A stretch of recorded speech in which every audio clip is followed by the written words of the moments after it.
Hello students, let's begin lesson 11a, estimation 2.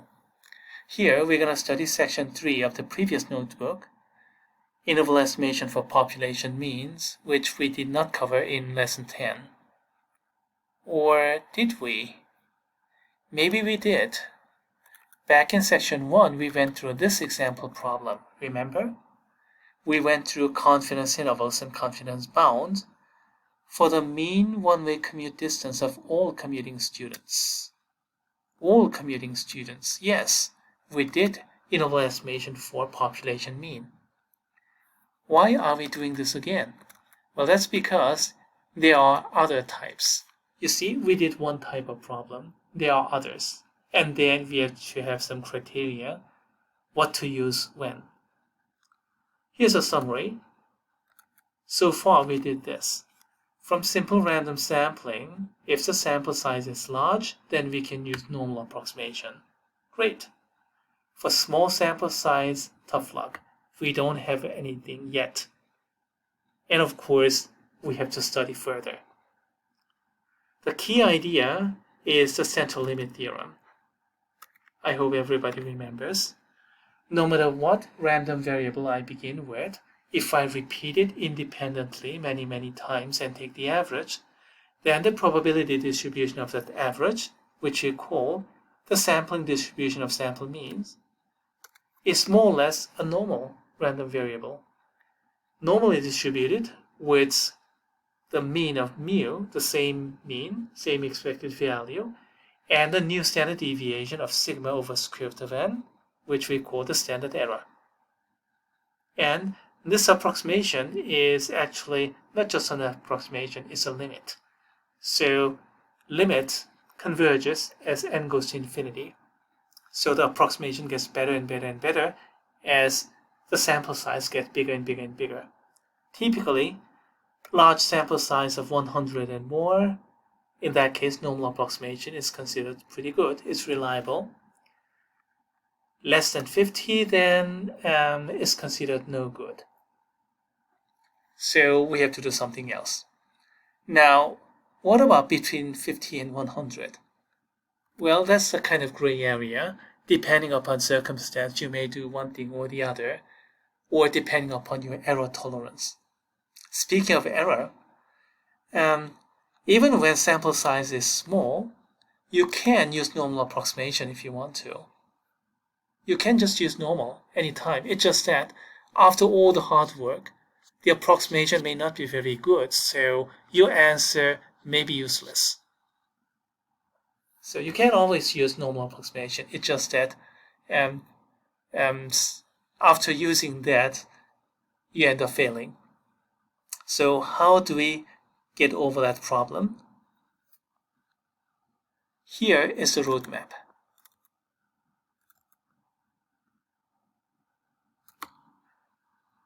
From simple random sampling, if the sample size is large, then you can use the normal approximation. Great, we studied that. Now what if the sample size is too small? Then you have an important question here. Is the original population normally distributed or not?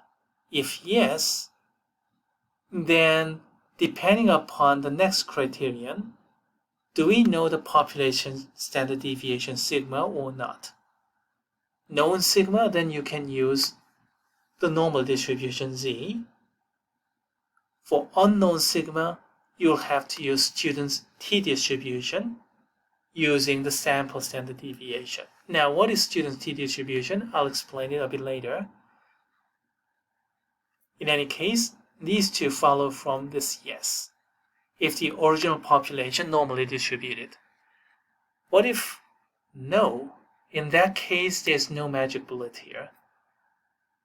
It may work in some cases, but those are case by cases. Most of the time, you'll have to just go back to your sample and take larger sample and then use the normal approximation. This kind of thing actually does happen. Here's an example. In section 2, we went through exactly that. We had a Bernoulli random variable, for example, a single roll of a die, or a single draw of a ball in an urn. we have just payoff of 1 or 0 and the probability of p and 1 minus p, that's it. This is not a continuous random variable, not symmetric, not unimodal, no nothing. Nothing similar to normal. So small sample size with this will not do. So we have to take much larger sample size. Typically 100 or more is better, but if your original population is that much different from normal, then you need more. So in reality, in real life application problems, in a political survey or things like those, typically the sample size of 1,000 or more.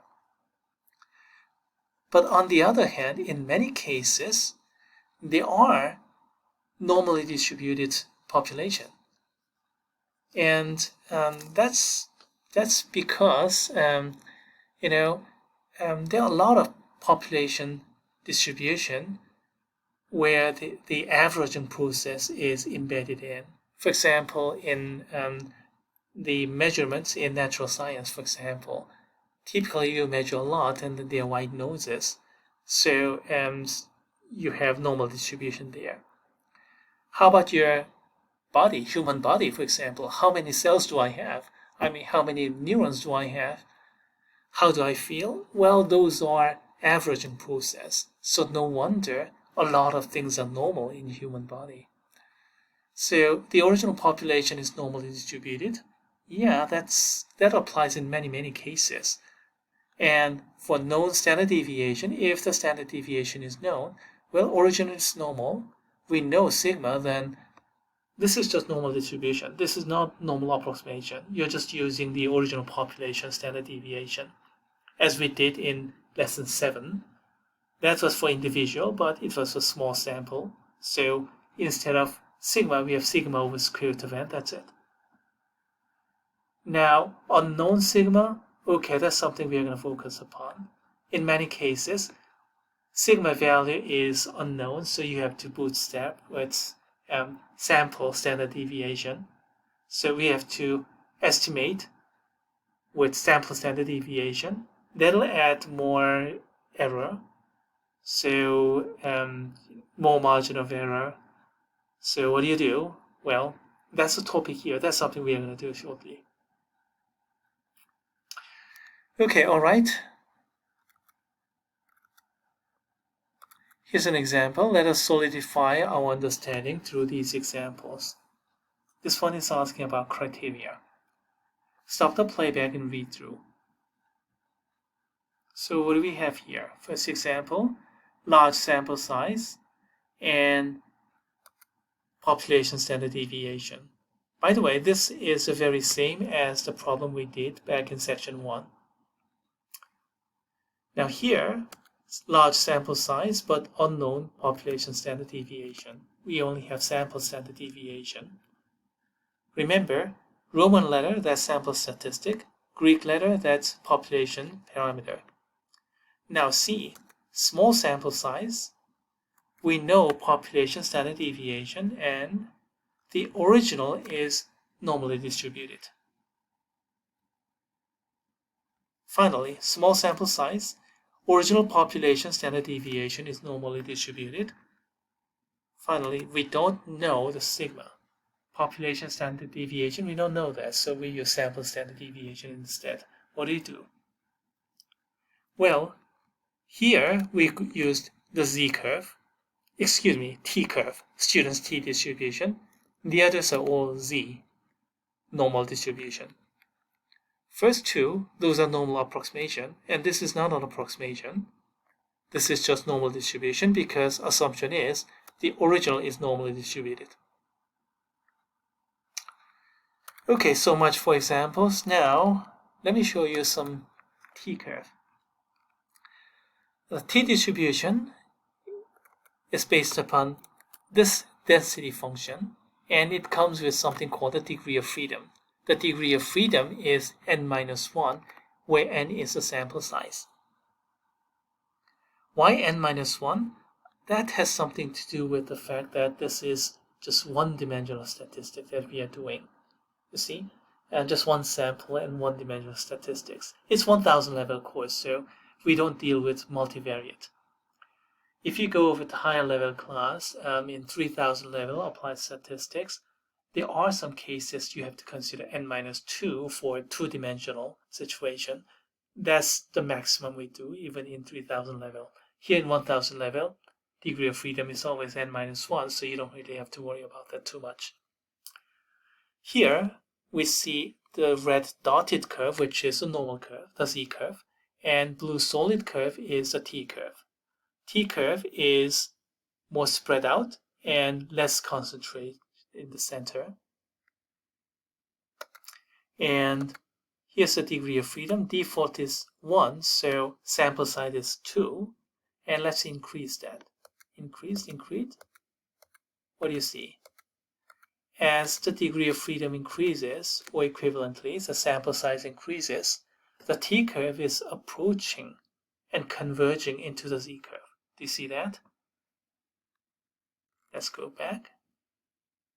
Converging. Also, the same standardization formula applies. Z equals n minus center over SE. Same for T, n minus center over SE. You see, this formula is extremely versatile. No wonder it is called the formula number 1.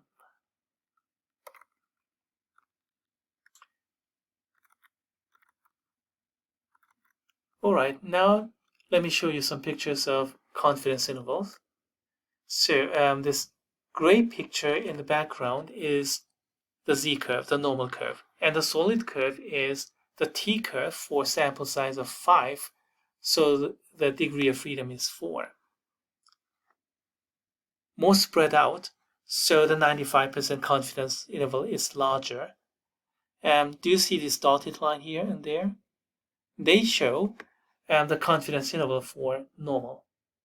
So the normal curve has smaller confidence intervals, so smaller margin of error compared with t-curve. So t-curve has larger confidence interval and thus larger margin of error. So comparatively speaking, it's not as good. So if you're allowed to use z-curve, then z-curve is better. But if you can't, then you have to compromise with t-curve. So if you know population standard deviation, then use it and use z-curve, then you're going to get better approximation, better interval estimation. Now, if I change the sample size into something larger, for example, then you'll see that the curves are nearly indistinguishable and also intervals are nearly indistinguishable. Do you still see those dots? I barely see those. Finally, here are some pictures of confidence bounds. Just one-sided. Here, like that, like this. Lower bound, upper bound. Okay, so much for visualizations too. Now we are going to talk about example problems in a separate video.